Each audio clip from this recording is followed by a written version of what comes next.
So hello दोस्तों, कैसे हो सब लोग। देखिए, यूपीएससी ईपीएफओ की तरफ से असिस्टेंट प्रोविडेंट फंड कमिश्नर का वैकेंसी आया है। यहाँ पे देखिए, आज ही रिलीज़ हुआ है ये वैकेंसी। यहाँ पे देखिए, टोटल अनरिजर्व से 29 सीट्स है, ईडब्ल्यूएच से 8 है, ओबीसी से 18 है, एससी से 15 है और एसटी से 10 है और पीडब्ल्यूडी से 3 है।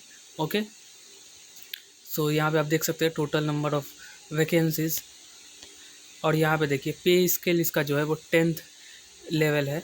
और अपर एज लिमिट जो दिया गया है, यानी कि मैक्सिमम एज अनरिजर्व ईडब्ल्यूएस के लिए 35 साल, ओबीसी के लिए 38 साल और एससी एसटी के लिए 40 साल, और अगर पीडब्ल्यूडी से है तो 56 ईयर्स जो है वो दिया गया है। एजुकेशन क्वालिफिकेशन आपके पास नॉर्मल ग्रेजुएशन होना चाहिए, और ये डिज़ायरेबल है तो ये नहीं भी होगा तो चलेगा, लेकिन आपका ग्रेजुएशन कंप्लीट होना चाहिए। ओके, उसके बाद देखिए, यहाँ पे नोट में कुछ दिया गया है। यहाँ पे देखिए दिया गया है कि आपका ड्यूटीज़ क्या होगा, यानी कि आपको क्या वर्क यहाँ पे करना पड़ेगा। Duties of assistant provident fund commissioner are to look after the work of enforcement, recovery, accounts, administration, cash, legal, pension, computer which included etcetera. तो यहाँ पे देख लीजिए, अदर डिटेल्स यहाँ पे दिया। The post is permanent. Okay, permanent post है, central government का ग्रेड ग्रुप ए का पोस्ट है। ओके, प्रोबेशन पीरियड 1 साल का होगा। उसके बाद आपका मतलब प्रोबेशन पीरियड होता है हर एक एग्ज़ाम में, तो आपका 1 साल का प्रोबेशन पीरियड होगा। उसके बाद आप जो है वो कंफर्म हो जाएंगे। ठीक है, मतलब कंफर्म ही रहता है, लेकिन वो 1 साल का प्रोबेशन पीरियड होता है। ठीक है, हेडक्वार्टर जो है वो न्यू दिल्ली है। The post carries all India services liability and officer have to serve in any part of India. अच्छा, इसका हेडक्वार्टर न्यू दिल्ली है, लेकिन आपको कहीं पर भी पोस्टिंग दिया जा सकता है। उसके बाद देखिए, यहाँ पे ईपीएफओ के बारे में कुछ बताया गया है। उसके बाद यहाँ पे देखिए इंपॉर्टेंट इन्फॉर्मेशन दिया गया है। ये सब आप एक बार पढ़ लीजिएगा, इंपॉर्टेंट इन्फॉर्मेशन। यहाँ पे देखिए, ऑनलाइन रिक्रूटमेंट जो है वो आज से स्टार्ट हो जाएगा, और जो लास्ट डेट है वो है 11 सितंबर। ठीक है, pen paper based recruitment test होगा, यानी कि ओएमआर सीट पे ये एग्ज़ाम होता है। ये कंप्यूटर पे नहीं होता है, आपका ओएमआर सीट पे होता है। आपको ओएमआर सीट पे आंसर करना पड़ता है। ओएमआर सीट पे ये एग्ज़ाम होगा। एग्ज़ाम डेट भी देखिए यहाँ पे दे दिया गया है, 20 दिसंबर 2026। ठीक है, यानी कि ये साल एंड होने के पहले आपका एग्ज़ाम हो जाएगा। और याद रखिएगा, यहाँ पे एक ही एग्ज़ाम है, आरटी जिसको बोला जाता है, रिक्रूटमेंट टेस्ट। इसके बाद आपका इंटरव्यू होगा।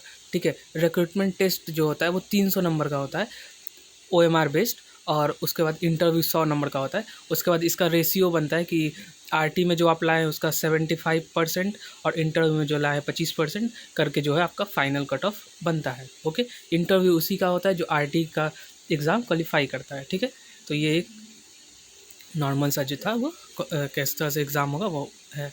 ओके, अब देखिए यहाँ पे दिया डेट फॉर, यहाँ पे इसको पढ़िएगा। यहाँ पे लिखा गया है कि date for determining the eligibility of all candidate in every respect shall be prescribed closing date of submission। यानी कि जो इसका क्लोजिंग डेट आपने देखा ना 11, यहाँ पे देखिए 11 सितंबर, तो 11 सितंबर के पहले आपका जो है वो एज लिमिट भी काउंट होगा, वो आपका एजुकेशन क्वालिफिकेशन भी काउंट होगा। जैसे एक डिज़ायरेबल बोला गया था, वो अगर आपके पास है तो उसका भी कंप्लीट होना चाहिए आपका क्लोजिंग डेट, यानी कि 11 सितंबर से पहले।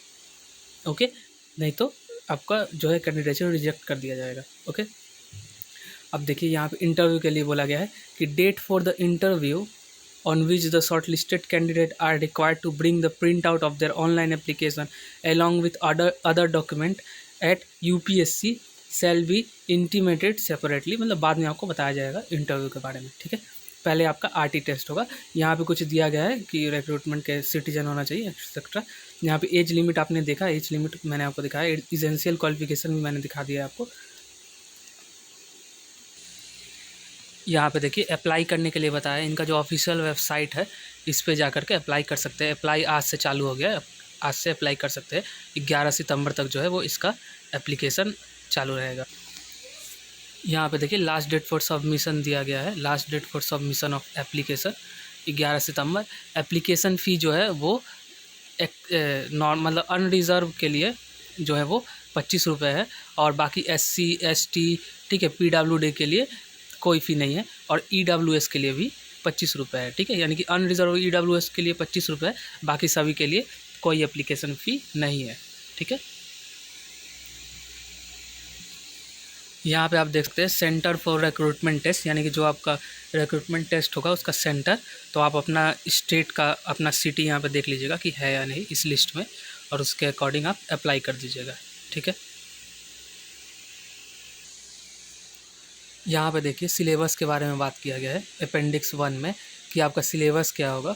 तो यहाँ पे देखिए the test will be of 2 hours of duration, 300 marks का पेपर होगा। All question will carry equal marks.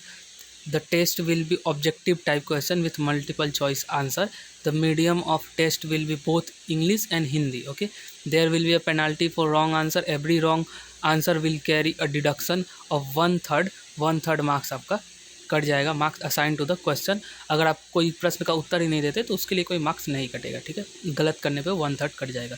यहाँ पे आप सिलेबस देख सकते हैं कि जनरल इंग्लिश है। Okay, Indian culture, heritage, freedom movement, developmental issues, present trend, Indian economy, governance and constitution, general science, basic knowledge of computer application, elementary mathematics, statics, general mental ability. Okay, industrial relation, labour codes, social security in India, principle of accountancy, audit, insurance, current events on national and international importance. ठीक है, यानी कि English है, reasoning है, maths भी है और GS भी है, और ये एक लेबर लॉ और अकाउंटेंसी का भी कुछ प्रश्न यहाँ पे है। ठीक है, वेटेज यहाँ पे आप देख सकते हैं कि 300 मार्क्स का पेपर होगा, 100 मार्क्स का जो है इंटरव्यू होगा, और लास्ट में उसको 75 और 25 रेशियो में करके आपका फाइनल मेरिट जो है वो बनाया जाएगा। ओके, यहाँ पे देखिए standard of suitability for interview for candidate belonging to the various category.